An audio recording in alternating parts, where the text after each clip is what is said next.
Good morning. What a space. Now, I don't get stages like this very often. This is pretty amazing. This is Connect the Dots, the AI Impact Podcast. I'm Christoph Burkhardt. Welcome to the show. Right, so if you want to create a successful business, you need to find out what people need to do. So they need to share pictures of themselves. This is really interesting. If you're a producer of selfie sticks, you have a great business model today. But you won't have a great business model in 10 years. And that is true for every organization. The products you put out there serve a certain purpose. And the purpose, if it's a good one, will not disappear. But the technologies and tools we use, the products we use, the things we do to our clients, they will disappear. And then sometimes even the system changes around that. Have you heard of that parrot? That parrot that started talking to Alexa. There's one that learned to talk to Alexa. And it learned, Alexa, turn on the light. And Alexa, turn off the light. And Alexa does it. So this parrot is at home and turns on and off the light all day long. But again, if you think just 3 steps ahead, this parrot will learn after a while how to open the door. Because it just needs to learn, Alexa, open the door, and the parrot is gone. Now, the weird thing is we have a system here. We have a natural, organic system, the parrot, talking to an artificial intelligence in the language that only we use. They both had to learn a language that they're not used to communicate because we wanted them to communicate, which we did not really want that, but both adapted evolutionary to something like natural language. So they talk to each other in a language that only we understand. They will probably stop talking to each other in that language after a while because it's not the efficient way to communicate. But the interesting thing, again, now we have Alexa at home. This is an artificial intelligence.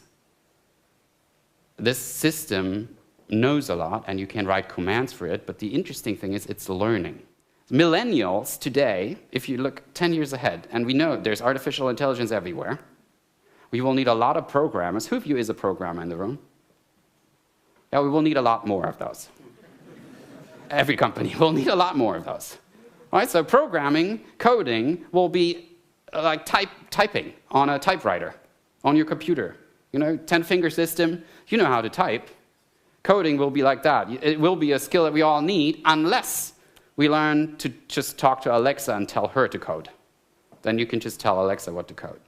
That might be one solution, but the problem is the talent pool of people who know how to use these technologies in a way that serves our purpose gets smaller and smaller compared to all the other people. And we live in a constant experiment because we live in a complex world. If it's that simple, if the world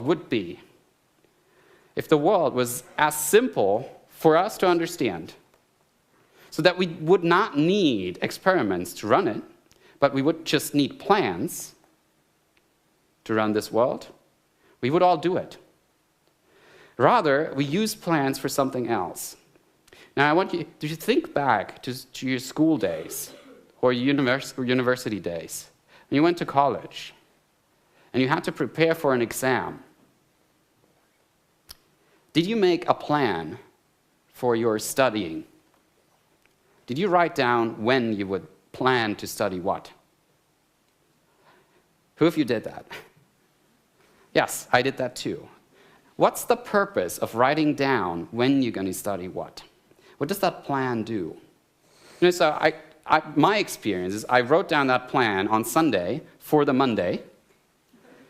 And Monday, 9 a.m., the thing starts. Monday, 9 a.m., I get distracted by something else. It's 9:30 now. I'm half an hour late for my plan. So rather than sticking with the plan and just trying to catch up, I sit down and make a new plan. Because that plan obviously didn't work. So I make a new plan. And that plan will also fail, but the plan does something to me. It gives me the illusion of control. And in a complex world, this is very dangerous, the illusion of control. So sometimes, the plan is actually the worst thing we could have. It's the commitment to a goal rather than a purpose. It's very different from a purpose. If you tell yourself you want to go to the gym 3 times a week, starting next week, of course, we never started this week. It always has to be next week. So you need a little bit of control, We go to the gym 3 times next week. This is our plan. This is what we stick to. And it sounds like commitment to a purpose, because you want to look good by the end of January. But really what happens is you go to the gym twice that following week. The 3rd time, you get it disrupted, interrupted by something else. And for the rest of the week, you feel bad. And to compensate, you say the week after, you go 4 times. And the likelihood of you achieving your goal goes down, while your guilt goes up. And the more guilt you put into your system, the less likely it is that you actually will feel good about going to the gym, which reduces the likelihood of you going altogether. So instead of saying, I'm going 3 times next week, and you only achieved twice, you say, I'm going to the gym next week. And if you go there, you're good. And if you go twice, that's awesome. And what we do as human beings, naturally, is compare our achievements to the achievements of others. And this has a lot to do with organizational context right now, because companies do that too. We compare our achievements to the ideal standard, which would be going to the gym 3 to 4 times a week. Sure, that would be ideal. We compare ourselves to that ideal standard, and we can't achieve it. And then we feel bad about not achieving the ideal standard. Instead of comparing us to the ideal standard or other people, we need to compare ourselves to ourselves. Did you go to the gym last week? Who went to the gym? Anyone here? Okay, so if you go 1 more time next week, you're all good. Because you achieve progress. And progress is only being better than you were yesterday.